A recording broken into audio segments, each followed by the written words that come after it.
బట్టతలతో బాధపడుతున్నారా? ఆధునితనమైన పద్ధతిలో hair transplantation చేయబడును. Face clinic, Hyderabad. నమస్తే, నేను జీవి సత్యనారాయణ. ఈరోజు ఈ ఎపిసోడ్లో టాటా కంపెనీలు కంటిన్యూగా పడటం జరుగుతుంది, ఫాలో అవుతున్నాయి. అంటే 4-5 రోజుల కిందట, బాగా వారం కిందట టాటా టాటా టాటా అన్ని షేర్లు, టాటా గ్రూపు, టాటా కంపెనీలు, టీసీఎస్ అని, టాటా కెమికల్స్ అని, టాటా గ్రూప్ సంబంధించిన అన్నీ కూడా బాగా పెరగటం జరిగింది. 2 రోజుల నుంచి ఎప్పుడైతే ఈ టాటా సన్స్ వాళ్ళు ఈ టీసీఎస్లో ఏదైతే బ్లాక్ డీల్ అనమాట, వాళ్ళు 9,100 కోట్లకి డీలు బ్లాక్ డీల్ చేస్తున్నారు. టాటా సన్స్ వాళ్ళు టీసీఎస్ షేర్లని అమ్మకానికి పెట్టారు అని తోటి టాటా గ్రూప్ షేర్స్ అన్నీ కూడా ఫాలో అవటం జరిగింది. ఇది అనమాట. అంటే ఏంది, టాటా సన్స్ వాళ్ళకి టీసీఎస్లో ఏదైతే మేజర్ షేర్ ఉందో, వాళ్ళు బ్లాక్ డీల్ ద్వారా వాళ్ళకు ఉన్నటువంటి షేర్లని టాటా వాళ్ళు అమ్ముదామని నిర్ణయించుకోవటం ద్వారా మార్కెట్లో టాటా గ్రూప్ షేర్స్ అన్నీ కూడా ఫాలో అవటం జరిగింది. అయితే మనం ఏం చేయాలి? మరి ఒకరోజు ఏదో ఒక గుడ్ న్యూస్ వస్తుంది, ఏదో ఒక బ్యాడ్ న్యూస్ వస్తుంది. గుడ్ న్యూస్ రాగానే అన్ని షేర్లు కంటిన్యూగా పెరగడం, గ్యాప్ అప్లతోటి పైకి వెళ్ళిపోవటం, తర్వాత మళ్ళీ ఏమి లేదనటం, మళ్ళీ పెరిగిన దానికంటే ఎక్కువ పట్టడం.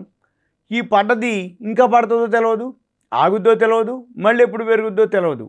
జనరల్గా ఇన్వెస్టర్ మెంటాలిటీ ఎట్లుంటుందంటే, అంటే మామూలుగా ఉన్నప్పుడు దాని మీద పెద్దగా పట్టించుకోరు.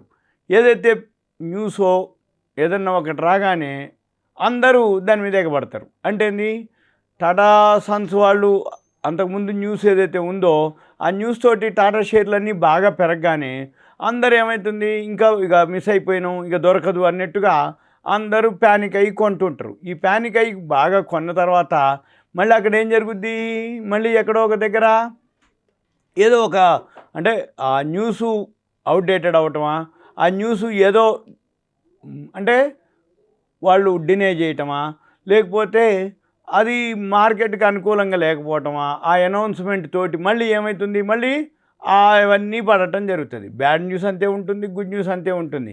ఇప్పుడు ఈ మధ్యకాలంలో ఇలాంటివి చాలా చాలా బాగా జరుగుతున్నాయి. అయితే మనం ఏం చేయాలి ఇన్వెస్టర్గా?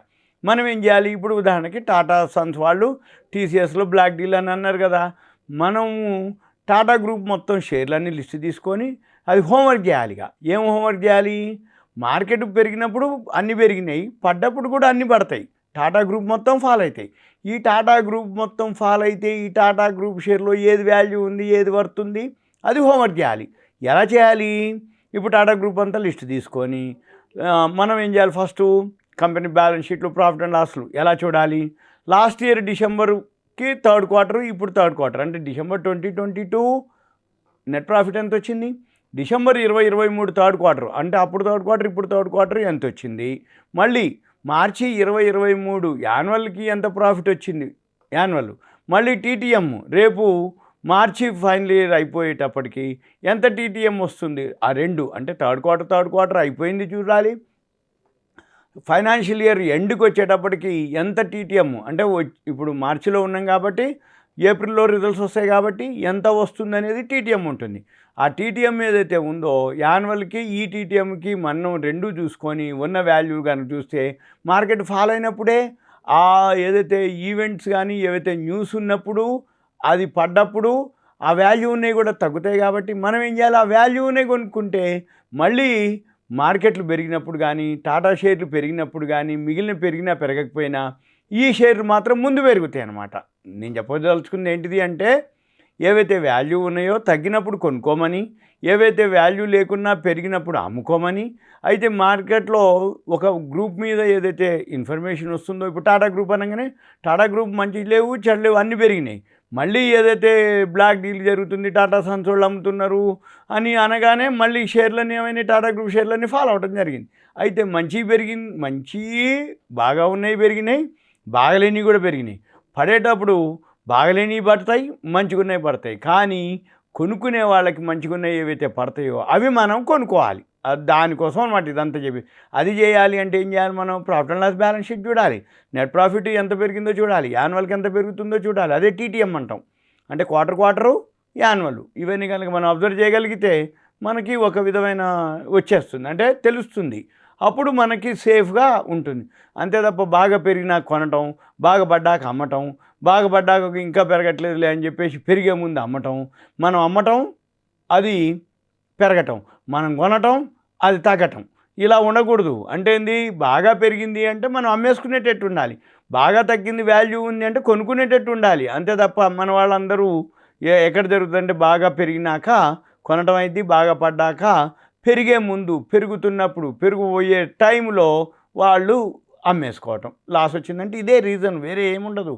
మార్కెట్లో కొనే టైంలో కొనకుండా అమ్మితే లాసు, అమ్మే టైంలో కొన్నా కానీ లాసే. అంటే ఇది బాగా పైకి పోయినా కొన్నాం అనుకోండి, అది పట్టం మొదలవుతుంది, అంటే హైలో కొంటాం, అక్కడి నుంచి పట్టం మొదలవడానికి లాస్ వస్తుంది. బాగా కిందికి వచ్చేసింది, ఇక మన బ్యాళ్ళకు ఇక మనకి పెరిగేటట్లేదు, మన షేర్ వాల్యూ లేదనుకొని అమ్మేస్తారు, ఆ నుంచి అది పెరగటం మొదలు పెడుతుంది. మన బ్యాళ్ళకు మనం అమ్మినాం అది పెరిగింది, మనం కొన్నాం పడ్డది అంటారు. కాదు, వాల్యూ కనుక ఉండి ఉంటే ఏదైతే తగ్గినప్పుడు కొనుక్కోవాలి, పెరిగినప్పుడు అమ్ముకోవాలి, తగ్గినప్పుడు కొనడానికి కాదు, తగ్గి మళ్ళీ పెరగబోతూ ఉంటుంది, పెరుగుతూ ఉంటుంది, పెరగబోయే కనబడుతుంటుంది, అవి టెక్నికల్స్ ఉంటాయి. ఇదంతా మీకు ఒక ఎడ్యుకేషన్ పర్పస్, అవేర్నెస్, ఇన్ఫర్మేషన్ మాత్రమే. మీకు ఇంకా ఏదైనా కావాలి అనుకుంటే మీరు నాకు వాట్సాప్ మెసేజ్ పెట్టి ఇన్ఫర్మేషన్ పెడితే నేను మీకు ఇవన్నీ ఎక్స్ప్లెయిన్ చేయడానికి వీలవుతుంది. ఓకే, సుమన్ టీవీ ప్రేక్షకులకు ధన్యవాదాలు. Thank you. సెలవు.